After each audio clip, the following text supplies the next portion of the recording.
Hello friends, welcome to exam hall. आज हम देखने वाले हैं क्लास 10th का फर्स्ट चैप्टर का। ये पॉइंट है हमारा the French revolution and the idea of the nation, कि फ्रांस में जो रेवोल्यूशन हुआ था और जो वहाँ पे नेशनलिज्म का जो आइडिया आया वो कैसे आया। ठीक है, इस पूरी चीज को समझने के पहले ना आपको थोड़ा सा बैकग्राउंड समझना पड़ेगा। ठीक है, तो थोड़ा सा आप पेशेंस रखना, अच्छे से मैं आपको समझाता हूँ, आपको पूरी कहानी जो है ना अच्छे से समझ में आ जाएगी। ठीक है, तो देखो ये हमारा मतलब कि मैप है, हमारा गूगल अर्थ है ये। ठीक है, इसमें देखो फ्रांस कहाँ पे है, यहाँ पे है फ्रांस। ठीक है, फ्रांस के बगल में स्विट्जरलैंड।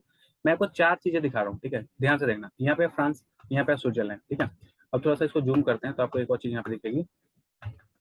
ये देखो, ये है पाल्मा। ठीक है, पाल्मा आइलैंड। ठीक है, ये देखिए पाल्मा आइलैंड है। ठीक है, पाल्मा आइलैंड आज किसका पार्ट है? ये है फ्रांस का। ठीक है, अब देखो तीन चीजें आपने देख ली यहाँ पे, स्विट्जरलैंड देख लिया आपने, फ्रांस देख लिया और पाल्मा आइलैंड देख लिया। अब एक और चीज देख लो आप, यूएस। ठीक है, इधर है हमारा यूएस। ठीक है, ये यूएसए है। ठीक है, आप जानते हैं यूनाइटेड स्टेट है ये। ठीक है, और एक और चीज है जो फिफ्थ चीज है, वो भी मुझे आपको बतानी पड़ेगा, वो है लंदन, यूनाइटेड किंगडम। ठीक है, तो आपने क्या क्या देखा यहाँ पे? देखो, आपने देखा फ्रांस, यहाँ पे है स्विट्जरलैंड, यहाँ पे है पाल्मा आइलैंड, यहाँ पे है यूनाइटेड स्टेट और ये है यूनाइटेड किंगडम। ठीक है, अब यहाँ पे एक छोटी सी स्टोरी मैं आपको बता दूं। 1781 में जो यूएस था उसने इंडिपेंडेंस किससे ली? यूनाइटेड किंगडम से ली। ठीक है, अब यूएस ने इंडिपेंडेंस ली तो यूएस की हेल्प किसने की? फ्रांस ने हेल्प की। ठीक है, 1781 की बात है। अब अगर भले ही आप हेल्प कर रहे हैं इस वॉर में जो यूनाइटेड किंगडम और यूएस के बीच में हुई थी, लेकिन पैसा तो आपका भी खर्च हो रहा है। अब फ्रांस का पैसा खर्च हो रहा है। फ्रांस में पैसा देता कौन था? टैक्स देने की ड्यूटी किसकी थी? फार्मर्स की। ठीक है, और फार्मर्स के पास लैंड कितना था? ओनली 10%। 90% लैंड किसके किसके पास था? चर्च के पास और वहां के जो रिच क्लास थी, जो एरिस्टोक्रेट लोग थे उनके पास। वो लोग टैक्स नहीं देते थे। तो 1781 का जो वॉर हुआ है, जो भी यहाँ पे चीजें हुई हैं, उन सब चीजों पे लोड किसके ऊपर आया? फ्रांस मतलब कि फार्मर्स के ऊपर आया, फ्रेंच फार्मर्स के ऊपर, क्योंकि टैक्स तो इन्हीं से लिया जाएगा। और साथ ही साथ देखो क्या है ना, कि फ्रांस में ना इस समय रूल कर रहे थे लुई 16। ठीक है, और लुई 16 की जो घरवाली थी ना, वो दिमागी तौर पे ना स्टेबल थी नहीं। ठीक है, क्योंकि कभी उनके घर वाले आते थे तो उसके लिए पार्टी देती थी, कभी तो उसके लिए टैक्स बढ़ा देती थी, कभी उनका बर्थडे आ जाएगा तो उसके लिए टैक्स बढ़ा देती थी। तो मतलब कि वो दिमाग से थोड़ी ढीली थी, मतलब दिमाग थोड़ा उनका हिला हुआ था। ठीक है, आज के टाइम पे मान के चलो, देखो आज के टाइम में चाहे कभी का टाइम है, आपके अगर कंट्री में, आपके घर में, कहीं पे भी आपका सब कुछ बढ़िया चल रहा है, तो आप जिसको बुलाओ उसको पार्टी दो, कोई प्रॉब्लम नहीं। लेकिन खाने को लाले पड़े हैं और बाहर के लोगों को तुम पार्टी दो, फिर किसी के ऊपर टैक्स की जिम्मेदारी डाल दो, तो लोग वहाँ पे क्या होंगे? लोग वहाँ पे फ्रस्ट्रेट होंगे और लड़ाई होगी। ठीक है, तो 1781 से इनकी हालत खराब होती जा ही रही थी। ठीक है, अब बात आती है 1789 में। ठीक है, 1789 में क्या होता है कि जो फार्मर्स है वो प्रोटेस्ट करते हुए पार्लियामेंट को घेर लेते हैं। ठीक है, और पार्लियामेंट पे अटैक हो जाता है। ठीक है, तो यहाँ पे कुछ चीजों का डिसीजन लिया जाएगा कि जो अटैक हुआ है, जो अटैक करने वाले लोग हैं उनको बुलाया जाएगा, बैठ करके बातें होंगी। लेकिन आपको मैं इसके पहले एक बात समझाता हूँ। देखो, अगर मान लो ये है कोर्ट, ठीक है, कोर्ट ऑफ किंग, यहाँ पे मान लो किंग बैठता है, यहाँ पे ना उसके मिनिस्टर बैठते हैं। ठीक है, यहाँ पे भी मिनिस्टर बैठते हैं या पॉलिसी मेकर बैठते हैं, बट ये लोग टैक्स नहीं भरते। ये लोग बताते हैं कि टैक्स कितना परसेंट लगेगा, कहाँ से टैक्स वसूलना है, कैसे टैक्स वसूलना है, किसको बताते हैं? किंग को बताते हैं। ठीक है, तो ये इन लोगों के जेब से तो कुछ जा नहीं रहा है। ये लोग कभी बोल देंगे कि हाँ जी 60% टैक्स लगा दो, हाँ जी 30% टैक्स लगा दो, कुछ भी बोल देंगे, है ना। अब ये लोग किसके क्लोज हैं? ये लोग हैं जो किंग है ना, लुई 16, उसकी घरवाली के क्लोज हैं। ठीक है, तो इसकी घरवाली बोलेगी इन सब लोगों से, अरे भाई 10% बढ़ा दो, मेरे घर वाले आ रहे हैं। ये लोग क्या करेंगे? टैक्स बढ़ा देंगे। ठीक है, अपनी जेब से तो देना है नहीं, देगा फार्मर। ठीक है, अब देखो फार्मर जो आए, फार्मर ने इस पूरे असेंबली को घेर लिया। ठीक है, मतलब कि बाहर से पूरा अटैक करना शुरू कर दिया। तो फार्मर बेसिकली चाहते क्या थे? फार्मर ये चाहते थे कि जो पॉलिसी मेकर लोग हैं ना, ये लोग हमारे बीच से इलेक्ट होकर के आए। ठीक है, राजा अपनी मर्जी से नहीं बैठा ले यहाँ पे, क्योंकि वो अपनी मर्जी से बैठाएगा, वो लोग उसको खुश करने के लिए कुछ भी टैक्सेशन उसको समझाते रहेंगे, बोलते रहेंगे, और उतना टैक्स वसूला जाएगा, फिर हमारी दिक्कत आएगी। इसलिए हमारे बीच से आप ना लोगों को इलेक्ट करो, वो लोग पॉलिसी बनाएंगे। ठीक है, ये बात होती है 1789 में। ठीक है, अब क्या होता है 1789 में, मतलब कि वो अब बात आ जाती है 1792 में। ठीक है, 1792 तक मतलब कि थोड़ा थोड़ा प्रोटेस्ट कहीं ना कहीं चल रहा था। 1792 तक ये डिसाइड होता है कि फार्मर्स के कुछ लीडर जो हैं वो आएंगे पार्लियामेंट में। ठीक है, अब पार्लियामेंट में मान के चलो यहाँ पे है किंग। ठीक है, यहाँ पे है किंग, और यहाँ पे तीन तरीके के लोग हैं। एक है हमारा एरिस्टोक्रेट, ये एक है हमारा यहाँ पर जो चर्च के लोग हैं, और एक यहाँ पे फार्मर्स का ग्रुप। ठीक है, अब देखो, आपको पता है कि ये दोनों को मिला करके 90% लैंड इनके पास है, ठीक है, और इनके पास कितना परसेंट है, 10%, ठीक है। बट पॉपुलेशन किसकी ज्यादा है, इनकी पॉपुलेशन, फार्मर्स की जो पॉपुलेशन है वो 90% है, और लेकिन लैंड 10% है, ठीक है। तो फार्मर्स की पॉपुलेशन हुई ज्यादा, और ये जो एरिस्टोक्रेट है और ये जो चर्च है, इन दोनों का जो पॉपुलेशन है वो है 10% के आसपास, और इनके पास लैंड कितनी है, 90%, ठीक है। अब पूरे पार्लियामेंट में होता क्या है कि ये बोला जाता है कि जो जिसके पास लैंड ज्यादा होगी ना, वो उसका वोट काउंट ज्यादा माना जाएगा। मतलब कि अगर एक वोट भी दे दिया अगर चर्च ने, तो उसका वोट 9 काउंट होगा, ठीक है। और अगर फार्मर ने दिया, अगर 9 वोट अगर फार्मर ने दिए, तो इनके पास तो 10% ही, मतलब कि इनके पास लैंड है, तो इनका वोट 10% काउंट होगा, मतलब कि वो 1 काउंट होगा। जैसे 9 वोट अगर कोई फार्मर देता है ना, तो काउंट होगा 1। लेकिन अगर एक चर्च के किसी बंदे ने एक वोट दे दिया, तो उसका काउंट होगा 9। तो ये तो 10% लोग हैं, बट इनका वोट कितना ज्यादा काउंट हो जा रहा है, 9 टाइम्स ज्यादा काउंट हो रहा है। और इनका क्या हो रहा है, इनका 1/9 हो जा रहा है। जितना भी वोट दोगे, 9 वोट दोगे, डिवाइड बाई 9, एक वोट काउंट होगा। अब 90 वोट देकर क्या होगा, डिवाइड बाई 9, 10 वोट काउंट होगा। तो आपका क्या हो रहा है, 1/10 हो जा रहा है वो, है ना। तो अब यहाँ पे लड़ाई हो गई 1992 में, ठीक है, पार्लियामेंट के अंदर, क्योंकि वोट शेयर जो था वो जो इक्वल नहीं माना गया था, ठीक है, कि ईच इंडिविजुअल, जितने भी इंडिविजुअल यहाँ पे आए हैं सबका वोट इक्वल कर दो। ऐसा हुआ नहीं, 1792 में लड़ाई हुई, ठीक है। अब क्या हुआ कि यहाँ पर ये ये लोग जो है फार्मर्स, ये इनको ना फोर्स जो है पार्लियामेंट से बाहर निकाल देती है। अब पार्लियामेंट के बाहर देखो क्या होता है, यहाँ पे मान लो पार्लियामेंट है, तो पार्लियामेंट के बाहर ना एक टेनिस कोर्ट होता है, ठीक है।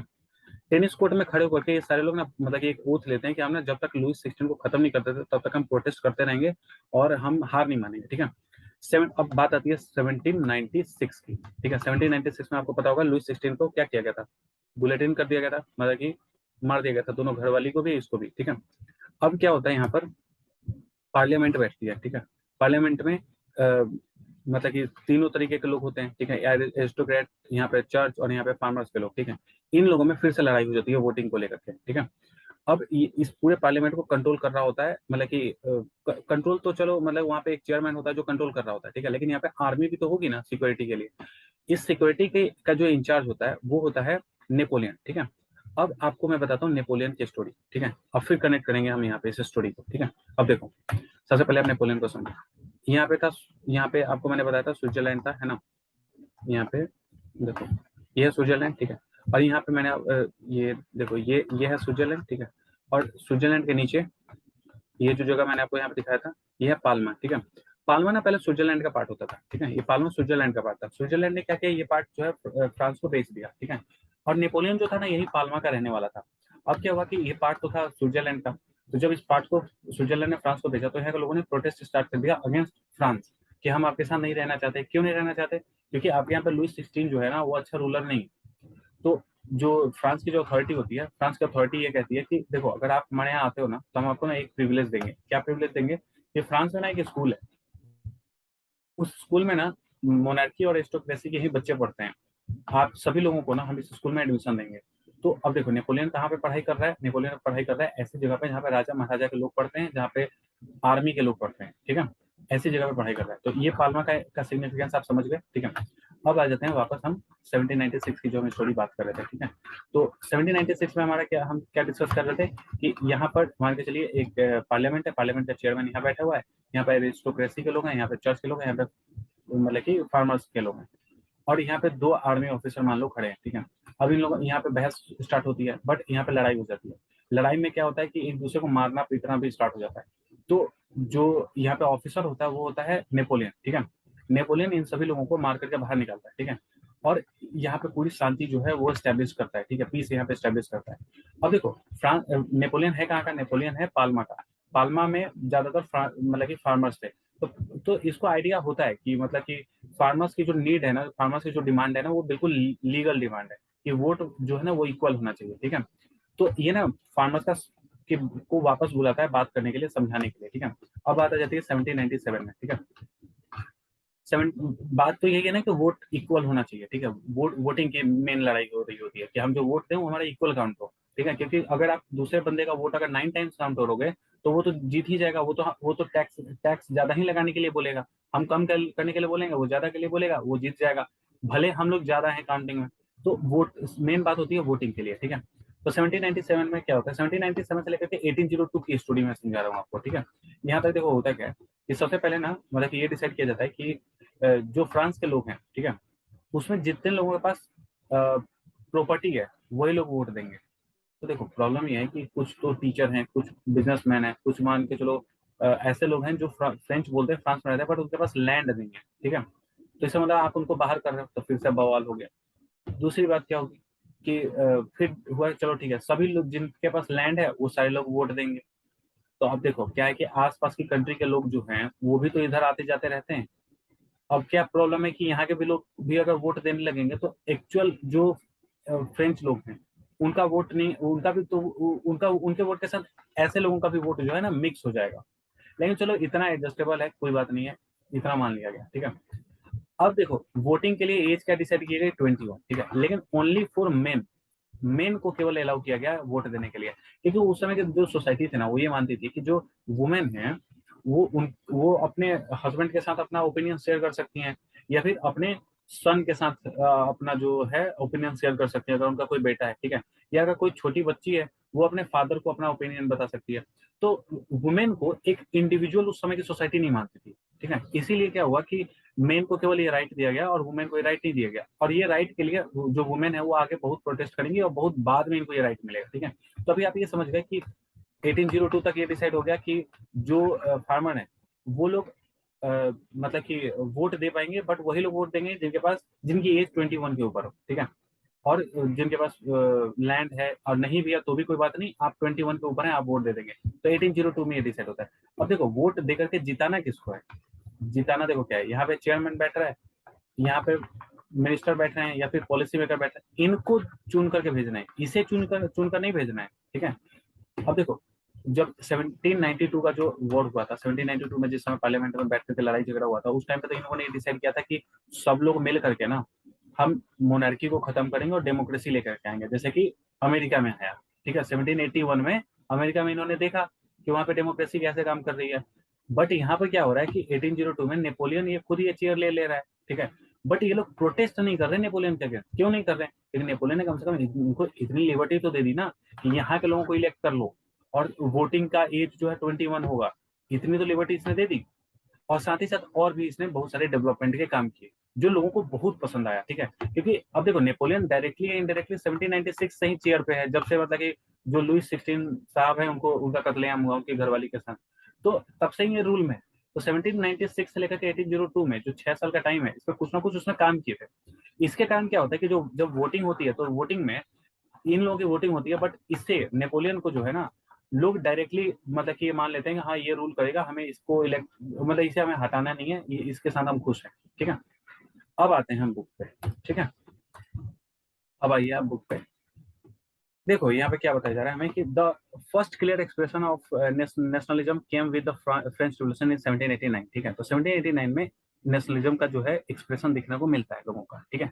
लोग प्रोटेस्ट करने आ जाते हैं, घेरने लगते हैं पार्लियामेंट को और अपने जो इनके राइट्स हैं उसकी डिमांड करने लगते हैं, ठीक है। आगे बता रहे हैं कि France as you would remember was a full fledge territorial state in 1789 under the rule of the absolute monarch. तो मतलब कि इसके ऊपर रूल कौन करता था, लुई 16, ठीक है। तो ये एक मोनार्की थी, ठीक है। और यहाँ पर क्या होता है, यहाँ पे जो मतलब कि जो लोग आए होते हैं ये ना पॉलिटिकल एंड कॉन्स्टिट्यूशनल चेंजेस की बात करने के लिए आए होते हैं, ठीक है। तो the political and the constitutional changes that came in the wake of the French revolution led to the transfer the sovereignty from the monarch to a body of the French citizen, ठीक है। तो कहने का मतलब है कि यहाँ के जो लोग आए हैं रिवोल्यूशनरी जो है वो ये चाहते हैं कि जो मोनार्की के पास जो पावर है वो पावर यहाँ से छीन करके यहाँ के लोगों को दे दी जाए। कहने का मतलब यह है कि मोनार्की को खत्म करके डेमोक्रेसी बना दी जाए। डेमोक्रेसी में क्या होता है कि लोग अपने लीडर को खुद इलेक्ट करते हैं, ठीक है। तो ये यहाँ पे बताया गया। The revolution proclaim that it was the people who would henceforth constitute the nation and save its destiny। तो कहने का मतलब ये हुआ कि लोग यहाँ पर फ्रांस की जो डेस्टिनी है वो खुद डिसाइड करेंगे, ठीक है। इसलिए यहाँ पे ये जो है मतलब कि रिवोल्यूशन हुआ था 1789, ठीक है, जो अभी हम लोगों ने डिस्कशन किया। अब बताया जा रहा है कि from the very beginning the French revolution introduce various measures. अब देखो क्या क्या यहाँ पे रिवोल्यूशनरी जो है ना वो क्या क्या मेजर्स यहाँ पे ला रहे हैं। बेसिकली ये रिवोल्यूशनरी वही मतलब लोग नहीं है, under the control of Napoleon ये सारी बातें हो रही हैं, ठीक है। देखो एनसीईआरटी की मैंने यही प्रॉब्लम है, यहाँ पे ना आपको कंटिन्यूटी नहीं मिलने वाली है। पहले पैराग्राफ से दूसरे पैराग्राफ में क्या कनेक्शन है वो आप समझ मतलब कि यहाँ पे क्लियर समझाया नहीं जाता है। और फिर ये जो फ्रेंच रिवोल्यूशनरी है ये इंट्रोड्यूस कर रहे हैं, ये बोल रहे हैं, लाइक सारे लोग मिलकर के इंट्रोड्यूस कर देंगे और मान भी लेंगे, ऐसा नहीं होता है। ठीक है, कोई एक बंदा होता है जो उनको कंट्रोल कर रहा होता है, जो उनको कोई डायरेक्शन दे रहा होता है, और वो जो कह रहा होता है बाकी लोगों का सुन करके ही कह रहा होता है, बाकी लोगों से सलाह लेकर के, एडवाइस लेकर के कह रहा होता है, तब चीजें जो है आगे जाकर के इम्प्लीमेंट होती है, राइट। तो यहाँ पर जो रिवोल्यूशनरी इंट्रोड्यूस कर रहे हैं ना, वो बेसिकली उसके पीछे ब्रेन किसका है, नेपोलियन का ब्रेन। ठीक है, क्या यहाँ पे लोग कर रहे हैं, क्या इंट्रोड्यूस कर रहे हैं, यहाँ पे लोग कह रहे हैं कि हम सब लोगों का ना एक कलेक्टिव आइडेंटिटी होगी, मतलब कि हम सब लोग अपने आप को फ्रेंच पीपल मानेंगे। ठीक है, क्योंकि हम सब लोग फ्रेंच लैंग्वेज बोलते हैं। ठीक है, फिर यहाँ पे एक आइडिया आता है द ला पार्टी का, मतलब कि फादरलैंड का। ठीक है, एक आइडिया एंड द सिटीजन का, कि हम लोग सिटीजन है, हम सारे के सारे लोग, जैसे कि मान के चलो ये फ्रांस है, ठीक है, इसमें कई स्टेट है, ठीक है, बट ये सारे के सारे लोग एक ही कंट्री के सिटीजन माने जाएंगे, एक ही ये अपने इनकी आइडेंटिटी फ्रांस की है, न कि इस स्टेट की, अलग अलग स्टेट की नहीं। अब सब लोग मिलकर के फ्रेंच लोग, ठीक है।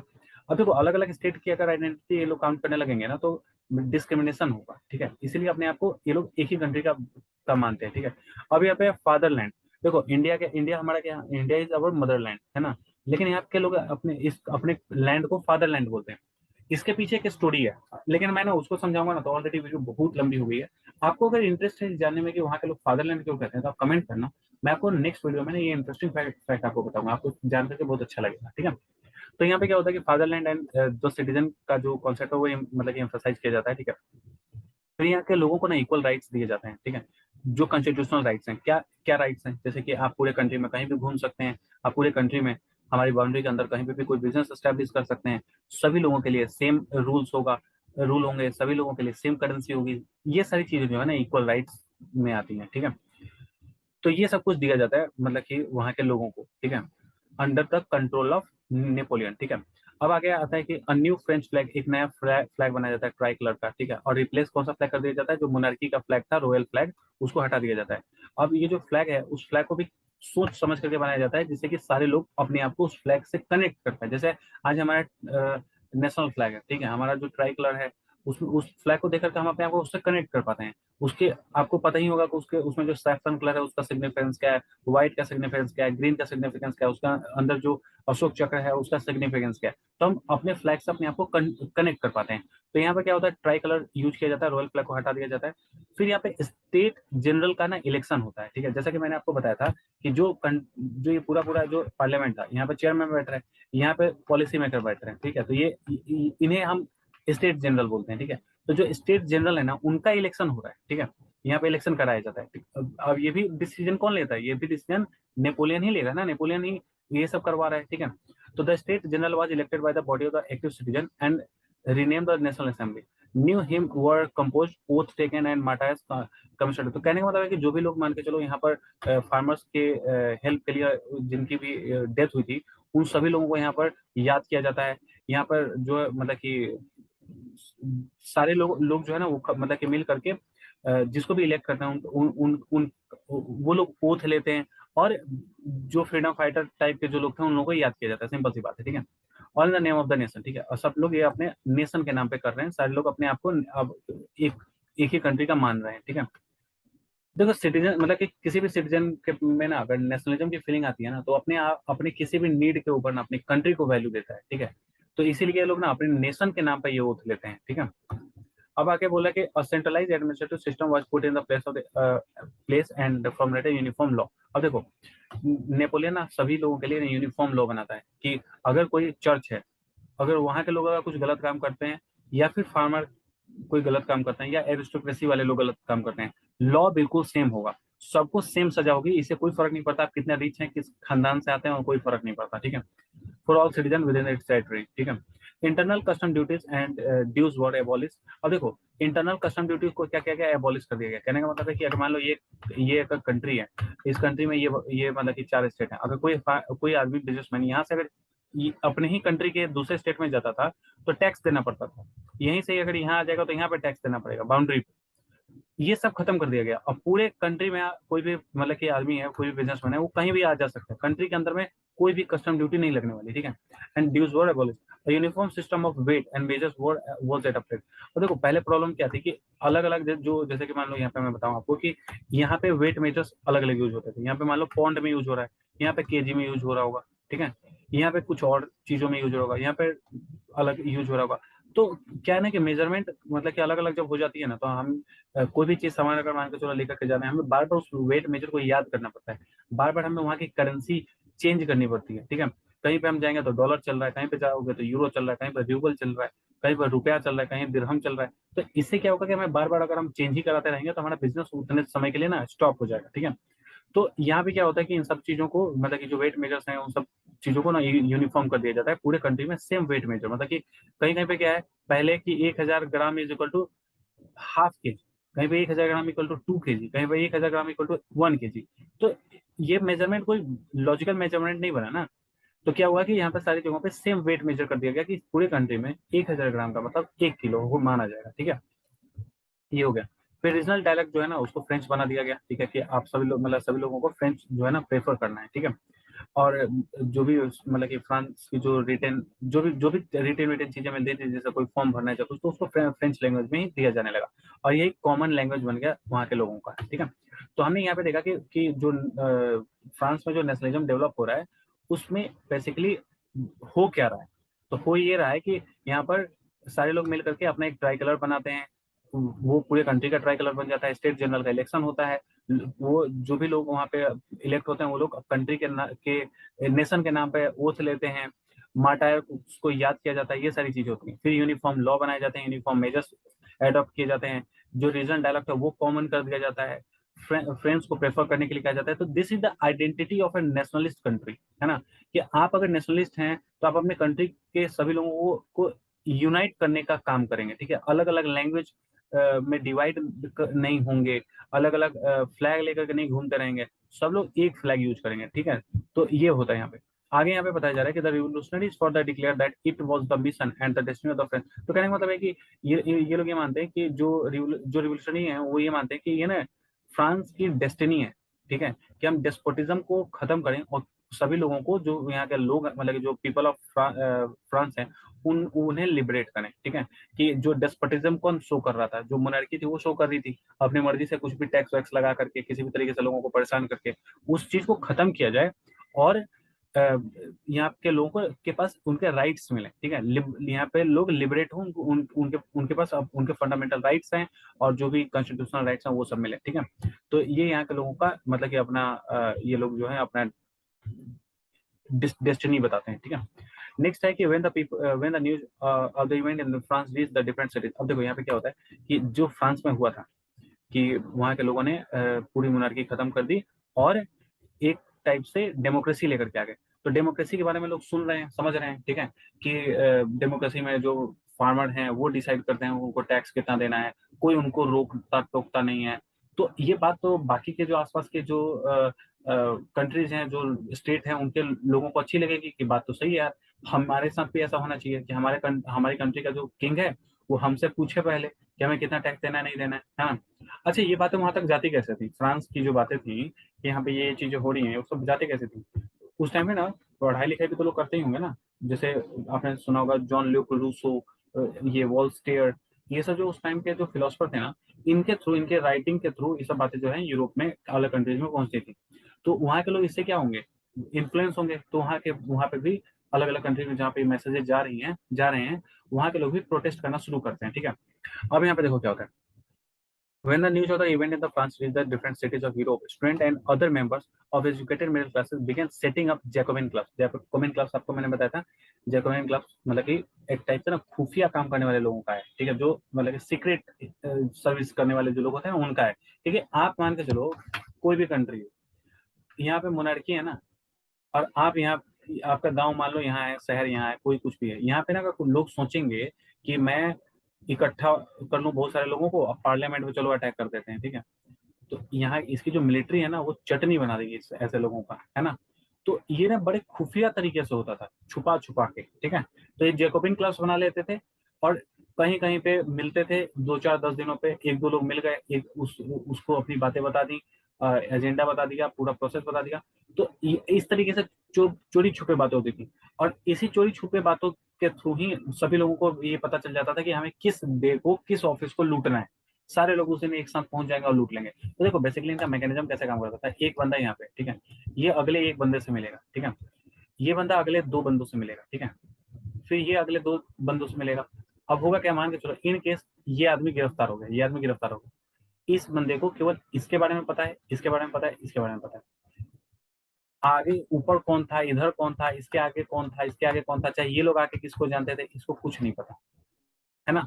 तो जैकोबिन क्लब के लोग ना ऐसे मिलते जुलते थे, जैसे कि अगर एक बंदा का पकड़ा भी जाए ना, तो जाते जाते उसे एक या दूसरे दो बंदे का नाम ही पता हो, ठीक है, और वो भी दूर दराज का आदमी हो। इससे क्या होगा कि पुलिस किसी भी तरीके से पूरे जैकोबिन क्लब के मेंबर को पकड़ ही नहीं पाएगी, ठीक है। और मैसेज भी इसी तरीके से फैला जाता था, ये बंदा कोई प्लान करके आगे बंदे को बताएगा, वो आगे स्प्रेड करता जाएगा इस मैसेज को, ठीक है। तो इस तरीके से जैकोबिन क्लब जो है ना अपने एक्टिविटी को आगे बढ़ाते थे, ठीक है। अब आगे है कि their activities and campaign prepared the way for the French armies which move into Holland. अब देखो जैकोबिन क्लब पहले तो फ्रांस में बना, और फ्रांस का और उसका रिजल्ट ये हुआ कि सारे लोग मिलकर के पार्लियामेंट को अटैक करते हैं, और 1789 से लेकर के 92 तक उनको कुछ कुछ राइट्स मिलने शुरू हो जाते हैं। अब ये ऐसे यही देखा देखी करते हुए, ये जैकोबिन क्लब के बारे में सुनने जानने के बाद, इनके मैकेनिज्म को समझने के बाद, बाकी कंट्रीज के भी लोगों ने मतलब कि प्रोटेस्ट करना शुरू कर दिया। अब क्या होता है कि फ्रेंच की आर्मी को वहाँ पे बुलाया जाता है कि आप प्लीज हमारे कंट्री में आइए और हमारे जो टेरिटरी है उसको ना आजाद करा दीजिए, और यहाँ पे भी डेमोक्रेसी लाइए, जिससे कि हमारे यहाँ पे जो टैक्सेशन है वो कम हो जाए। तो फ्रेंच आर्मी जो है ना वो हॉलैंड में जाती है, बेल्जियम में जाती है, स्विट्जरलैंड में जाती है, ये एंड मच ऑफ, ये एक्चुअली यहाँ पे म्यूनिक आएगा, ठीक है, म्यूनिक ऑफ इटली, इटली में इटली की तरफ जाती है, ठीक है। और वहाँ पे ना मतलब कि रिवोल्यूशनरी जो है ना वो वॉर करते हैं, ठीक है। आगे बताया the French army began to carry the idea of the nationalism abroad. अब होता है क्या कि जब फ्रेंच आर्मी इन जगहों पे जाती है, तो साथ ही साथ नेशनलिज्म की फीलिंग का भी वहाँ पे, इसका जो नेशनलिज्म का जो आइडिया वो भी लोगों को पता चलता है कि आप लोग अपनी कंट्री के लिए जियो, अपनी कंट्री के लिए मरो, कंट्री के बारे में सोचो, अपने जो इंटरेस्ट हैं, अपना जो सेल्फ जो सेल्फिशनेस है उसे खत्म करो, ठीक है। तो इससे क्या होगा कि वहाँ के लोग जो हैं वो कहीं ना कहीं अब अपने आप को अपने ऊपर अपनी कंट्री के डेवलपमेंट के बारे में सोचना शुरू करेंगे, ठीक है। तो देखिए ये यहाँ पे होता है, मतलब कि जब फ्रेंच आर्मी वहाँ कहीं पर भी जाती है, ठीक है। तो अब देखिए कोई फ्रेंच आर्मी तो अच्छा ही काम कर रही है कि वहाँ के लोगों को लिबरेट करने में हेल्प कर रही है, कि वहाँ पे मोनार्की खत्म कर रही है और डेमोक्रेसी को लेकर आ रही है। लेकिन आगे चल करके आपको पता चलेगा कि ये इसका ना मतलब कि एक निगेटिव इम्पैक्ट भी आएगा, ठीक है। तो अभी पहले इस पैराग्राफ को हम देखते हैं, यहाँ पे बताया जा रहा है कि with in the wide swept of territory that came under his control, Napoleon set about introducing many of the reforms that he had already introduced in France। तो देखो जो जो नया नया टेरिटरी यहाँ पे मतलब कि जो नेपोलियन है वो जीतता जाता है, जैसे ये मान लो फ्रांस है, यहाँ पे आपको मान यहाँ पे है हॉलैंड, ठीक है, इसके ऊपर है डेनमार्क, ठीक है, इधर की तरफ आपको मिलेगा जर्मनी वाला रीजन, इधर मिलेगा आपको ये स्पेन, इधर मिलेगा इटली। इन सभी जगहों पे नेपोलियन की आर्मी जाती है वहाँ के लोगों के बुलाने पे, और वहाँ पे मतलब जो जैकबिन क्लब के मेंबर्स हैं उनके बुलाने पे, और ये लोग जाकर के वहाँ पे मोनार्की को खत्म करते हैं, डेमोक्रेसी को एस्टेब्लिश करते हैं। तो साथ ही साथ जो फ्रांस में नया सिस्टम लगा था कि कौन सा वेट मेजर यूज होगा, कौन सा यहाँ पे लॉ लॉ यूज होगा, किस तरीके से बैंकिंग सिस्टम चलेगा, कौन सी करेंसी यूज होगी, यही यहाँ के भी लोगों के ऊपर डाली जाती है सेम चीज, ठीक है, कि आप लोगों के यहाँ पे भी पूरे कंट्री में सेम पॉलिसी चलेगी, पूरे कंट्री में एक ही वेट मेजर, एक ही करेंसी, एक ही लीगल, एक ही बैंकिंग, यही सब चीजें चलेंगी, ठीक है। आगे बता रहे कि through return to monarchy Napoleon had no doubt destroyed democracy in France, ठीक है। अब क्या होता है कि फ्रांस नेपोलियन क्या है, नेपोलियन खुद भी तो इलेक्टेड नहीं है, ये तो मतलब कि अपने आप को ही किंग बनाकर एक तरीके से बैठ गया है ना। तो ये भी ना डेमोक्रेसी को यहाँ पे डिस्ट्रॉय ही करता है। But in the administrative field he had incorporated revolutionary principle in order to make the whole system more rational and efficient. तो देखो ऐसा है ना, एक बात समझिए, नेपोलियन इलेक्टेड तो है नहीं, लेकिन फिर भी ये जिस तरीके से एडमिनिस्ट्रेशन को चलाता है, इसके नीचे के लोग इलेक्टेड हैं। तो अगर अगर जनता जो है वो अगर नहीं चाहती कि ये लोग यहाँ पे आए, तो हरा देगी। तो नेपोलियन के पास ये पावर नहीं है कि अपनी मर्जी से किसी को भी अपॉइंट कर दे रहा है, ठीक है। तो नेपोलियन जो भी यहाँ पे अपॉइंट कर रहा है वो लोगों की डायरेक्टली या इनडायरेक्टली लोगों की मर्जी से ही आ रहे हैं, ठीक है। तो यहाँ पे इतनी दिक्कत नहीं है। किंग वाले में प्रॉब्लम ये थी कि किंग यहाँ पे बैठ गया तो नीचे अपने लोगों को अपनी मर्जी से बैठाता था, ठीक है। तो ये थोड़ा सा यहाँ पे डिफरेंस है, ठीक है। तो नेपोलियन तो यही यहाँ पे बताया गया है कि through a return to monarchy, Napoleon had no doubt destroyed democracy in France, ठीक है, but in the administrative field he had incorporated revolutionary principle in order to make the whole system more rational and efficient, ठीक है, आप समझ गए। आगे कि Napoleon ना 1804 में एक कोड बना था जिसे बोलते हैं नेपोलियनिक कोड। इस नेपोलियनिक कोड का मतलब है कि हर चौराहे पर ना एक पेपर पे ना कुछ नियम कानून लिख करके टांग दिए जाएंगे, ठीक है। ये जो इस पे नियम कानून लिखे गए हैं, ये सभी फ्रांस के लोगों को फॉलो करना है, सभी लोगों को मानना होगा, ठीक है। इसी को बोला जाता है नेपोलियनिक कोड। इस पे लिखा क्या गया है? इस पे लिखा गया होगा कि पूरे फ्रांस में जो फ्रेंच लोग हैं वो कहीं भी आ जा सकते हैं, कोई डिस्क्रिमिनेट नहीं करेगा, ना कलर पे, ना उनके रेसेस पे, ना उनके डोमिसाइल पे, कोई मतलब कि यहाँ पे डिस्क्रिमिनेशन नहीं होगी। मतलब कि बेसिकली यहाँ पे कुछ फंडामेंटल राइट देने की बात की गई है नेपोलियनिक कोड में, ठीक है। Usually known as the Napoleonic code. अब आपसे ना मतलब कि जैसे आप एनटीएससी वगैरह का एग्जाम देंगे तो पूछा जाएगा कि नेपोलियनिक कोड कब आया था, तो 1804 में आया था, याद रखना है, ठीक है। Napoleon Code did away with the privilege based on the birth, established equality before the law and secure the right to property, ठीक है। और राइट टू प्रॉपर्टी की सभी लोग जो हैं उन सभी लोगों को प्रॉपर्टी मिलेगी। फ्रांस का अगर आप फ्रेंच सिटीजन है आपको जरूर प्रॉपर्टी मिलेगी। पहले क्या होता था, चर्च मैक्सिमम प्रॉपर्टी पे कब्जा बनाए हुआ था, या एरिस्टोक्रेसी मैक्सिमम प्रॉपर्टी पे कब्जा बनाई हुई थी, वो सब छीन लिया गया और उसे किसके बीच में डिस्ट्रीब्यूट कर दिया गया? जो फार्मर्स थे उनके बीच, उनको दिया गया, ठीक है। इसी को बोला जाता है right to property. This code was exported to the region under French control. तो जहां जहां पे फ्रांस जो नेपोलियन की जो आर्मी है, जैसे हॉलैंड में कब्जा किया, ये आपका इटली में कब्जा किया, या बाकी के डेनमार्क या कहीं पे भी कब्जा किया, वहां पे भी ये सारे जो नेपोलियनिक कोड के जो बातें थी ये सब वहां पे भी जाती थी, ठीक है। वहां के भी लोगों को मतलब ये जो राइट टू प्रॉपर्टी है या फिर राइट टू इक्वालिटी है, ये सारी चीजें वहां के भी लोगों को दी जाती थी, ठीक है। अब आगे पता रहे, in the Dutch Republic in Switzerland, in Italy, Germany, Napoleon simplified administrative division, abolished the feudal system, and freed peasants from serfdoms and manorial dues। देखो यहाँ पे एक बात को समझना, ठीक है। जो डच रिपब्लिक है, चाहे स्विट्जरलैंड है, चाहे इटली है, जर्मनी है, कोई भी जगह है, ठीक है, यहाँ पे ना पहले क्या होता था, फ्यूडल सिस्टम होता था। फ्यूडल सिस्टम का मतलब हो गया कि एक टेरिटरी है, ठीक है, यहाँ पे किंग है। किंग ने सभी जगहों से जाकर के टैक्स नहीं वसूलेगा, तो किंग ने क्या किया, इसे 4 पार्ट में डिवाइड किया। इसने यहाँ पर 4 फ्यूडल रख दिए, ठीक है। अब ये लोग इस पूरे इलाके से मतलब टैक्स वसूलेंगे, ये लोग पूरे इलाके से टैक्स वसूलेंगे, ये भी वसूलेंगे, ये भी लेंगे, ठीक है। अब सारे टैक्स कलेक्ट करने के बाद ये किंग को जाकर के देंगे, ठीक है। लेकिन अगर किंग इनकेस कभी मर गया, चाहे ये कमजोर हो गया, चाहे कुछ हो गया, यही अपने आप को इस पूरे टेरिटरी का किंग घोषित कर देते थे, ठीक है। तो नेपोलियन ने क्या किया, इसी सिस्टम को खत्म कर दिया कि तुम लोग किंग विंग कुछ नहीं हो, ज्यादा तगड़ बगड़ करोगे, आर्मी आएगी लेकर के लपेट देगी बढ़िया से, ठीक है। तो ये सारा जो फ्यूडल सिस्टम था यहाँ पे हो गया खत्म, ठीक है। जो पीजेंट थे वो फ्री हो गए, ठीक है। सर्वडम्स, सर्वडम्स क्या होते हैं कि मतलब जैसे मान के चलो यही यही वाली चीज अगर हम फिर समझे, देखो ये फ्यूडल्स हैं, ठीक है। और फ्यूडल भी तो हो सकता है ना कि ये पूरे इलाके को कवर ना कर पाए, तो ये भी ना अपने इलाके को 3 पार्ट में 4 पार्ट में डिवाइड कर देंगे।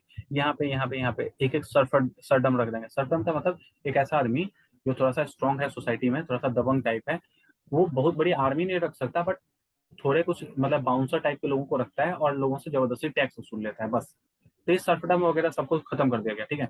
और माइनोरियल ड्यूज जो होते हैं, माइनोरियल ड्यूज का मतलब कि आपने कभी ऐसा पैसा, इतना पैसा ले रखा है किसी से कि आप उसको पूरी जिंदगी दे ही नहीं पाएंगे, ये आपसे चीट करके आपसे मान के चलो साइन करा लिया गया किसी कागज पे कि आपने मतलब कि 10 बिलियन रुपया ले रखा है, बट जब आपकी सैलरी मान के चलिए 50,000 रुपए, 1 लाख रुपए हो, तो आप पूरी लाइफ में कैसे 10 बिलियन किसी को दे पाओगे? तो इस टाइप के जो ड्यूज थे उन सबको खत्म कर दिया गया, ठीक है। अब बोले in the town to guild restriction were remove, transport and communication system were improve. तो अब देखो ये सारी जो इंप्रूवमेंट की आप चीजें देख रही हैं, सब कौन कर रहा है? नेपोलियन कर रहा है। तो नेपोलियन की जो आर्मी है उसका वेलकम होगा, बहुत अच्छा लगेगा, बाकी लोग जो सुनेंगे कि हाँ जी हमारे यहाँ पे भी जो फ्यूडल सिस्टम है उसको अगर खत्म करना है तो नेपोलियन को बताओ, नेपोलियन की फौज आएगी यहाँ, हमारे यहाँ पे सारी चीजें अच्छी कर देगी। बदले में हमारे यहाँ पे जो भी मतलब कि टैक्सेशन की प्रॉब्लम है, वेट मेजर्स की प्रॉब्लम है, वो भी ये लोग सुधारते जा रहे हैं। तो कितना अच्छा अच्छा काम हो रहा है, ठीक है। तो आपसे एग्जाम में ये भी पूछा जाएगा कि नेपोलियन जो है, नेपोलियनिक कोड क्या के मतलब कि कंटेक्स्ट में नेपोलियन करता क्या क्या था, तो ये सारी बातें आपको लिखनी पड़ेंगी, ठीक है। कि इक्वल राइट्स देता था, इक्वल मतलब कि प्रॉपर्टी के राइट्स मिलते थे, इक्वालिटी के राइट्स मिलते थे, फिर ट्रांसपोर्टेशन कम्युनिकेशन जो था वो ईजी कर दिया था, जो एडमिनिस्ट्रेटिव डिवीजन था, जो यहाँ पर मतलब कि फ्यूडल सिस्टम था, वो सबको एबॉलिश कर दिया गया था। तो ये सब चीजें जो है ना नेपोलियनिक कोड के तहत यहाँ पर जहाँ पर भी नेपोलियन कंट्रोल करता जा रहा था, वहाँ पर ये सारी चीजें जो है वो अप्लाई की जा रही थी, ठीक है, जिससे कि लोगों का वहाँ पर जो लाइफ है वो थोड़ा सा ठीक हो पाए। फिर peasant artisan workers and new businessman, इन सब चीजों का क्या हुआ, तो देखो ये सब जो है एंजॉय न्यू फाउंड फ्रीडम। तो इन लोगों को तो बड़ा मजा आ रहा है, ठीक है, कि मतलब कि हम पूरे टेरिटरी में कहीं भी जा सकते हैं, कोई टैक्सेशन नहीं, कोई कस्टम ड्यूटी नहीं देनी, हमारा सबका करेंसी सेम है, ठीक है। तो इन लोगों की जिंदगी बल्ले बल्ले चल रही थी। पहले क्या था कि एक स्टेट से आप दूसरे स्टेट में जा रहे हो, अपनी ही कंट्री में आपको टैक्स देना पड़ता था, तो प्रॉफिट घट जाता था। तो इन लोगों की लाइफ जो है वो मतलब कि अच्छी चलने लगी, ठीक है। फिर businessman and small class producer of goods in particular began to realize that uniform laws, standardized weights and measures, and a common national currency। तो अभी हमने इसी के बारे में डिस्कस किया कि मतलब कि जो यहाँ की नेपोलियन के कंट्रोल में आने वाली जितनी भी टेरिटरी है ना, वहाँ पर ये सारी चीजें, चाहे वेट मेजर्स हो या फिर जो नेशनल करेंसी है, वो सब चीजों को, या फिर कोई भी लॉ है, वो चाहे आप फार्मर है, चाहे आप पीजेंट हैं, मतलब कुछ भी हैं आप अगर एरिस्टोक्रेट हैं, कोई अमीर आदमी हैं, आप चर्च के मेंबर हैं, सबके लिए यूनिफॉर्म लॉ होगा। कोई आदमी अच्छा करेगा तो उसकी तारीफ होगी, अगर गलत करेगा तो सबका मतलब कि सेम सजा होगी, ठीक है। कोई ऐसा नहीं कि कोई अमीर आदमी है तो उसको मतलब कि फोकट में छोड़ दिया, ऐसा कुछ नहीं हुआ, ठीक है। लेकिन देखो अब आता है हमारा सबसे बुरा टाइम, ठीक है। बुरा टाइम ये है कि however in the area conquered, the restriction of the local population to French rule were mixed. Initially, in many places such as Poland and Switzerland, as well as in certain cities like Brussels, Mainz, Milan, and Warsaw, the French armies were welcomed as harbingers of liberty, ठीक है। पहले तो इनका खूब खूब welcome हुआ, ठीक है। But the initial enthusiasm soon turned to hostility as it became clear that the new administrative arrangement did not go hand in hand with political freedom। तो कहने का मतलब ये हुआ कि फ्रेंच आर्मी आई, फ्रेंच आर्मी ने आपके मोनार्की को खत्म किया। अब ऐसा भी नहीं हुआ कि वो फ्रेंच आर्मी वहां से वापस चली जाएगी और जो पूरा टेरिटरी का कंट्रोल है वहां पे एक गवर्नमेंट को एस्टेब्लिश करके उनको दे करके चली जाएगी कि ठीक है जी, आप लोग नेता बन गए हैं, अब आप लोग अपनी आर्मी बना लीजिए और पूरे इलाके को रूल कीजिए, हम वापस जाते हैं। ये फ्रेंच आर्मी जब वहां पे जाती थी और वहां के मोनार्की को खत्म करती थी, तो ये ना उस इलाके को फ्रांस में मिला लेते थे, ठीक है, और वहीं बस जाते थे, वहीं रुक जाते थे। तो एक तरीके की हॉस्टिलिटी बनती जा रही थी। तो ये जो एडमिनिस्ट्रेटिव अरेंजमेंट है, जो कि फ्यूडल को खत्म कर देना, सर्वडम्स को खत्म कर देना, ये सब खत्म तो हो रहे हैं, वो बात ठीक है, लेकिन उनका कंट्रोल जो है इलेक्टेड आदमी को देना था ना, फार्मर्स को देना था। वो फार्मर्स मतलब कि वहाँ के जो सिटीजन थे उनको देना था, वहां पे उनके सिटीजन को नहीं दिया गया। ये फ्रांस के जो आर्मी गई थी उसने ही अपने कंट्रोल में रखा, मतलब कि in the direct control of Napoleon, पूरी टेरिटरी नेपोलियन के कंट्रोल में आ गई, ठीक है। तो मतलब कि एक तरफ से राजा से तुम्हें मुक्ति तो मिलती जा रही है, लेकिन तुम मतलब कि दूसरी तरफ नेपोलियन के कंट्रोल में आते जा रहे हो, ठीक है। तो एक तरफ से आप आजादी मिल रही है, दूसरी तरफ से आप गुलाम होते जा रहे हैं, ठीक है। Increase taxation, censorship, forced conscriptions into the French army required to reconquer the rest of the Europe, all seem to outweigh the advantage of administrative changes. तो देखो इससे भी लोग नाराज थे कि भाई देखो, जैसे ये गुलाम तो बनाते जा ही रहे हैं, साथ में क्या हो रहा है कि टैक्सेशन बढ़ता जा रहा है, क्योंकि आपकी कंट्री में अगर फ्रेंच आर्मी आएगी तो उसका खर्चा भी तो है, वो खर्चा कहाँ से आएगा। तो जहाँ के इलाके को अगर फ्रांस की आर्मी ने लिबरेट किया है, वहीं के लोग टैक्स ज्यादा दें अब, ताकि फ्रांस ने जो खर्चा किया वो कवर हो सके। सेंसरशिप लगाया गया कि फ्रांस, जैसे कि आप कोई चीज लिख रहे हैं, कोई मैगजीन छाप रहे हैं, कोई एक्ट बना रहे हैं, कुछ भी कर रहे हैं, उसमें आप नेपोलियन के अगेंस्ट नहीं बोलेंगे, आप फ्रेंच आर्मी के अगेंस्ट कुछ नहीं लिखेंगे। तो सेंसरशिप लगा दिया गया, ठीक है। Post conscription into the French army, अब जबरदस्ती फ्रांस की आर्मी में लोगों को भर्ती किया जाने लगा। क्यों? क्योंकि नेपोलियन को बाकी की यूरोप को भी जीतना था, तो आर्मी इनको बड़ी करनी थी, इसलिए यहाँ पे फोर्सफुली लोगों को इसमें डाला जा रहा था, ठीक है। All same to outweigh. अब इसी चीज के कारण क्या हुआ कि यहाँ पर यहाँ के लोग जो हैं वो नाराज हो गए, ठीक है। तो धीरे धीरे क्या होगा कि नेपोलियन जितने इलाके को जीतता है उतने इलाके को यहाँ देख रहे हैं कि ये सब मतलब कि गिरता जा रहा है, मतलब कि नेपोलियन पहले पूरे इलाके को जीत चुका था, लेकिन धीरे धीरे इसके हाथ से ये सारी सत्ता जो है निकलती जा रही है, ठीक है। तो ये है पूरी स्टोरी इस आज की वीडियो की। अगली जो टॉपिक्स हम नेक्स्ट वीडियो में देखेंगे, वो वीडियो बहुत लंबी हो गई, आई एम सो सॉरी इसके लिए, लेकिन मुझे ना छोटी छोटी चीजों को भी थोड़ा सा डिटेल में समझाना था। आपको ये वीडियो कैसा लगा जरूर बताइएगा, कोई सजेशन है आप मोस्ट वेलकम है, आप सजेशन मुझे जरूर दीजिए। आपको एक इंटरेस्टिंग बात और बता सकता हूँ, 1815 में क्या होता है कि नेपोलियन 1814 में पहले ना नेपोलियन पकड़ा जाता है, ठीक है। रशियन आर्मी इसको पकड़ती है वॉर में, ठीक है, और इसको ना फ्रांस से बाहर निकल दिया जाता है। 1815 में ना ये फिर से आता है और फिर से एक वॉर होती है। इसमें क्या होता है, नेपोलियन को पकड़ा जाता है और ये साइबेरिया के जो वो हैं, मतलब पोल्स हैं, जो अपने अर्थ का जो पोल है ना, वहां पे इसको जाकर के छोड़ दिया जाता है, मतलब आर्टिक ओशियन में किसी आइलैंड पे इसको छोड़ दिया जाता है, ठीक है। और वहीं पे 1821 में नेपोलियन की डेथ हो जाती है, ठीक है। तो 1815 की बात है वैसे ये, ठीक है। तो आपने ये समझ लिया होगा कि यहाँ तक में क्या क्या हुआ, आर्मी ने किस तरीके से दूसरे स्टेट को जीता, दूसरे स्टेट के लोगों के लिए नेपोलियनिक कोड से उनको क्या हेल्प मिली, बट बाद में जाकर के नेपोलियनिक कोड के कारण ही, चाहे नेपोलियन के इनडायरेक्ट कंट्रोल के कारण लोगों को किस तरीके से दिक्कतें हुई, ठीक है। ये सब कुछ हमने यहाँ पे डिस्कस कर लिया। नेक्स्ट वीडियो में हमारा जो टॉपिक होगा वो होगा the making of nationalism in Europe, ठीक है। तो ये हम अगली वीडियो में हम देखेंगे। तो फिर मिलते हैं अगली वीडियो में। आपको वीडियो अगर अच्छी लगी तो प्लीज आप वीडियो को जरूर लाइक करना और कमेंट करना कि आपको कैसा लगा, बताना जरूर, सजेशन देना कि आपको और किस किस टॉपिक पर वीडियो चाहिए, ठीक है। फिर मिलते हैं अगली वीडियो में। Thank you.